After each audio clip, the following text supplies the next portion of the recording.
Wellington Arch is a huge archway in the middle, and this house on the left is where the Dukes of Wellington live.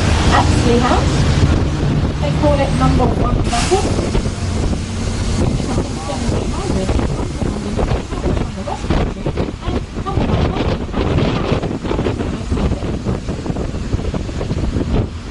You can actually visit it if you want, the Wellington Museums in there, all of that.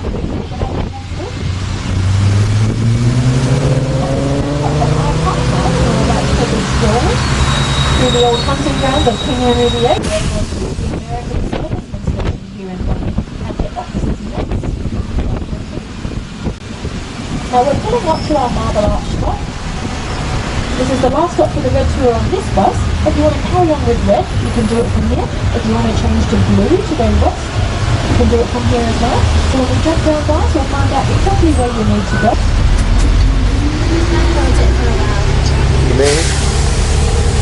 Right folks, the next stop will be for Regent Street, stop number 6 on the red tour.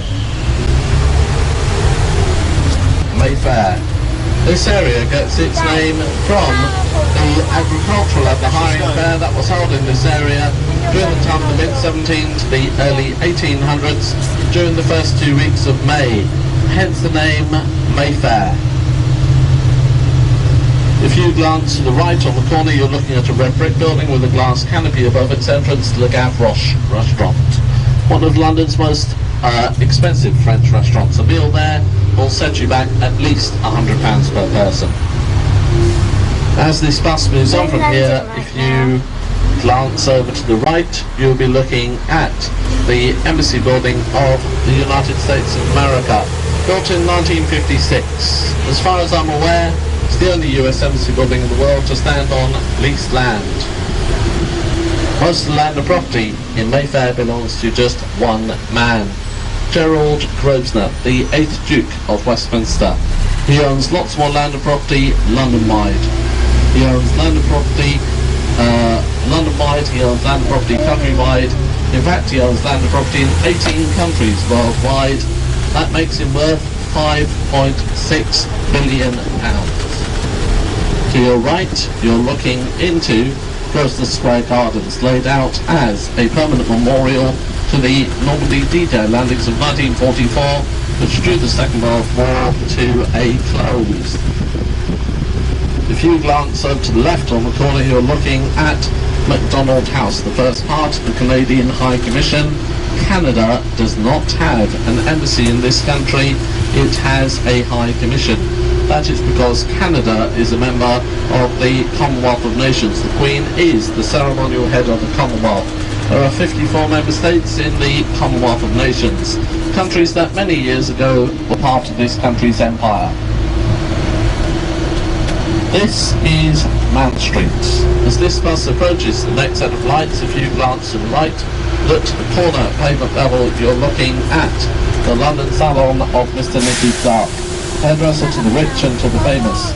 That is where a wash, cut and a blow dry will set you back at least £250 to £300, and there's a waiting list there of 2.5 to 3 months before you can get your hair cut there. This is Berkeley Square, where the words of the famous song A Nightingale once sang. John is going to be turning left to enter Bruton Street. It was at number 17 Bruton Street on the 21st of April 1926 that the Queen was born. That was 79 years ago. Glance to the right, look to first floor level, you'll see a glass canopy. Next to that glass canopy there's a plaque on the wall which marks the site of number 17 Bruton Street, place where the Queen was born, 79 years ago. The next street ahead off to the left, past the traffic lights, is New Bond Street, very well known for the many designer fashion boutiques that are located there. If you've got money to spend, New Bond Street is one place that you could go to. The next street ahead off to the right is Old Bond Street, very well known for the many fine jewellers that are located there. Okay, the next stop is for Regent Street, stop number 6 on the red tour. The shops along Regent Street remain open today till 7 p.m.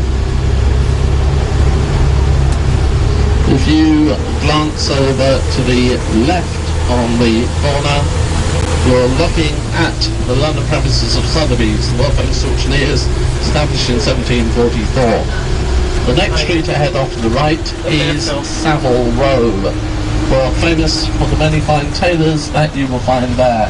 A made-to-measure suit from the Savile Row tailors will set you back in the region of £800 to £1,000. If you can afford that kind of money for a made-to-measure suit, why don't you go to the premises of Jeeves and Hawke at number 1 Savile Row, tailors to the Prince of Wales, the heir to the throne of this country. As this bus approaches the next set of lights, if you look ahead over to the right, you're looking at the entrance to Carnaby Street, which was at the centre of London's fashion industry back in the mid-1960s. It was there that people such as the Beatles and also the Rolling Stones used to go to do part of their clothes shopping.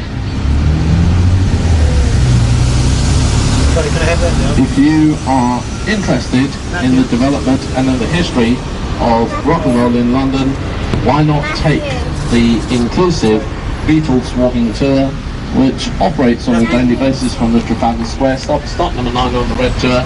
That's at 2:45 p.m. There are 5 inclusive walks that are part of your ticket price. The next inclusive walk that you can take from the Trafalgar Square stop is the inclusive Ghosts by Gaslamp walking tour, which leaves from the Trafalgar Square stop at Carnaby Street, 6 p.m. today.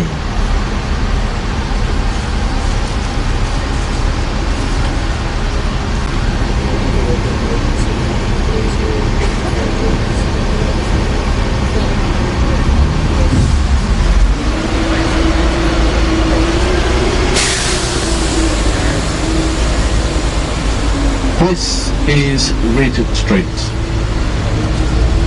To your left is Hamley's, the largest toy shop in the centre of London. 7 floors containing 40,000 toys. Hamley's was established in 1760 by a chap called William Hamley, not however on the same site. The next stop is for Regent Street. Stop number 6 on the red tour. Anybody for this stop? Okay. If you want to do some retail therapy, this is your stop. John, no one for this stop, sir.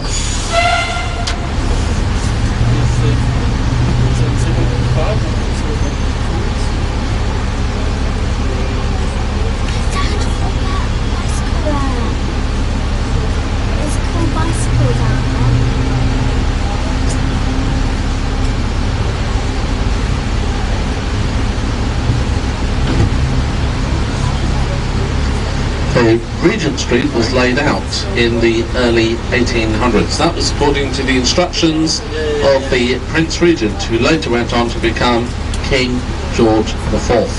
None of the original buildings along Regent Street survive from the time of the early 1800s. All of the buildings that you can see around you along Regent Street were built between the years 1900 and they were completed around about 1946. All of the buildings along Regent Street are commercial buildings, either they are shops or they are offices. All of the buildings along Regent Street are leased, they're rented from just one property company, which is called the Crown Estate. The Crown Estate are one of the largest land and property owners in this country. Within the centre of London, they own 6,500 acres of land and property. All of the rental income that is generated by the Crown Estate is paid into a central fund in this country's treasury, which is called the Civil List. It is the Civil List which funds certain members of this country's royal family, including the Queen. If you've ever wondered why the Queen never seems to be short of $1 million or $2, have a good look around you as this bus travels along Regent Street. If you look to the top of the lamppost along Regent Street, there are crowns above all of the lampposts, and that symbolises that all of the land property along Regent Street is owned by the Crown Estate, one of the largest land property owners in this country. The next stop will be for Piccadilly, stop number 7 on the red tour. The next stop is the closest for Piccadilly Circus, Leicester Square, Shaftesbury Avenue, as well as for London's Chinatown. If you're looking for a reasonably priced place to go to for a meal, do go to Chinatown. A 10 to 15 course buffet type meal in Chinatown will set you back in the region of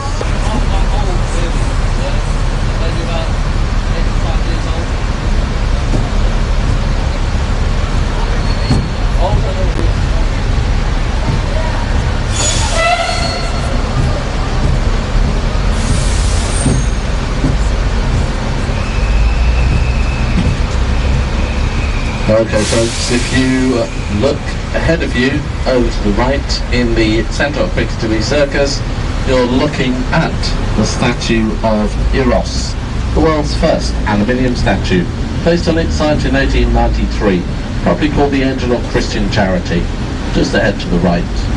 The statue of Eros was placed on its site as a memorial to a great philanthropist who used to live in this area, the Earl of Shaftesbury. Back in the mid-1880s, mass slum clearance took place in this area.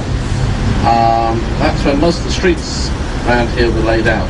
And that mass slum clearance meant that many thousands of people were made homeless. It was the 7th Earl of Shaftesbury who helped to rehouse those many thousands who were made homeless. If you look immediately to the right in the distance, you're looking at the Duke of York column, which stands 111 feet high. It was completed back in the late 1780s to honour the memory of Frederick the Duke of York, who was once the commander of all of the armies in this country. Perhaps you've heard the nursery rhyme about the Grand Old Duke of York. Well, that's who the nursery rhyme was all about, Frederick, Duke of York. The next street ahead off the left is Shaftesbury Avenue, at the heart of London's theatreland. In and around Shaftesbury Avenue you will find 50 different theatres. London itself contains about 200 theatres, more than any other city in the world. Above your heads up to the right is Her Majesty's Theatre, where Phantom of the Opera has been shown since 1986. Her Majesty's Theatre is the only London theatre which will change its name with the changing of the monarch. So if and when the Prince of Wales ascends to the throne, Her Majesty's Theatre will change its name to His Majesty's Theatre. Her Majesty's Theatre will be coming into view just ahead, over to the right. And just over to the right is Jermyn Street, very well known for the many fine shirt makers that you will find there. If you want a made-to-measure shirt, you're looking at spending at least £70 to £80. Okay, does anybody want the next stop, the stop for Haymarket? Stop number 8 on the red tour. This street gets its name from the Haymarket that was held in this area up until 1830. You would have come here up until then to purchase hay for your horses. Anyone for this stop? Haymarket stop? John? No one for this stop? If you look ahead over to the right, you're looking at Her Majesty's Theatre. And if you keep on looking ahead of you to the right, you're looking up at New Zealand House, the tallest High Commission building in this country. The site of New Zealand House was once occupied by a hotel, the Carlton Hotel, which was destroyed during the time of the Second World War. Ho Chi Minh used to work there as a pastry chef, and he went on to inspire the founding of the modern-day state of Vietnam. The next stop is for Trafalgar Square, stop number 9 on the red tour. The next stop is the closest for the National Gallery, the National Portrait Gallery, as well as for the Church of St Martin in the Fields, Parish Church of Buckingham Palace, opened in 1726. At the Trafalgar Square stop, you can switch to the green tour if you want to. The green tour from here will take you up towards the British Museum. Does anyone want this stop? A couple of people are after this stop, John. In the centre of Trafalgar Square, you'll find Nelson's column, which stands 185 feet high. On top of Nelson's column is the statue of Lord Horatio Admiral Nelson, the victor at the Battle of Trafalgar, where he defeated the combined fleets of the French and the Spanish. That noble battle took place on the 21st of October 1805. That's the reason why Trafalgar Square was laid out in 1829. Nelson is regarded as this country's greatest naval hero, and he was killed during the Battle of Trafalgar. Okay folks, if you glance over to the right, you'll be looking at Admiralty Arch. If you were to go through Admiralty Arch and straight along the Mall, in a third of a mile you will arrive in front of Buckingham Palace, the London home and office of the Queen. Admiralty Arch was completed in 1910. It was built as part of the memorial to honour the memory of Queen Victoria, this country's longest reigning monarch, who reigned from 1837 to 1901, over 64 years. This is the stop. So for those of you who just stepped on board, Mr. Red Tour, my name's Zach, driver's name is John. And folks, there are plenty of seats available upstairs. If you want the most from this tour, do come and sit upstairs. If you have questions, if you have comments, talk to me. This is Whitehall. This street gets its name from the old Royal Palace of Whitehall, most of which was destroyed by fire in 1698. All about that is from Banqueting House, where the next stop will be stop number 11 on the Red Tour. To your right is a building called Horse Guards. Every day in front of Horse Guards, from 10 in the morning to 4 in the afternoon, a ceremonial mounted guard is held as a reminder that the Royal Palace used to stand in this area, the Palace of Whitehall. This is stop number 11 on the Red Tour, the stop for Banqueting House, which is back behind to the left, large white stone building, which is still used to host state and ceremonial banquets. Anyone for this stop? No? John? No one for the Banqueting House stop? As this bus moves on from here, glance to the right, look to the opposite side of Whitehall. You're looking at a set of cast iron gates. That's where you'll find the entrance to Downing Street. It's at number 10, where you'll find the office of the Prime Minister of Great Britain and Northern Ireland. This country's Prime Ministers have lived and worked along Downing Street from the time of the early 1800s onwards. The next stop will be for Whitehall, stop number 12 on the Red Tour. The next stop is the closest for Parliament Square, Westminster Abbey, as well as for Parliament, this country's seat of government. It is too late in the day to be able to do any sightseeing inside Westminster Abbey or inside of Parliament. If you want to visit Westminster Abbey tomorrow, normal hours for sightseeing there are from 9:30 in the morning to 4:45 in the afternoon.